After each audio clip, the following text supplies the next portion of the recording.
Монда көндә без килеп ашыйбыз. Тәүлек буенча чәй белән ипи бирәләр.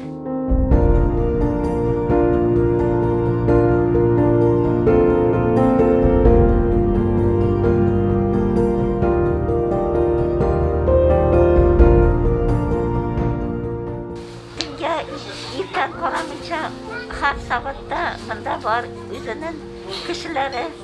Алар бөтен кешеләргә хезмәт күрсәтәләр.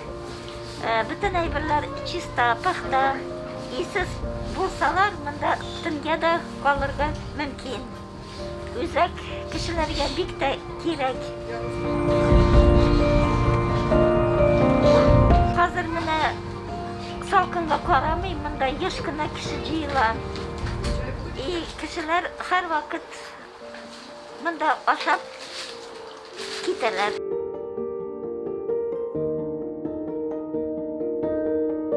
Кайсы берләрендә идә газы юк, сусыз да калырга мөмкин.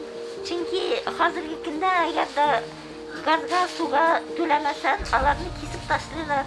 Ә монда һәр вакытны җылы аш, кайнар чәй, йомшак ипи, барча кешеләрнең юмарт сүзләрен ишетеп, бу тормышның кайгыларын истән чыгарасын.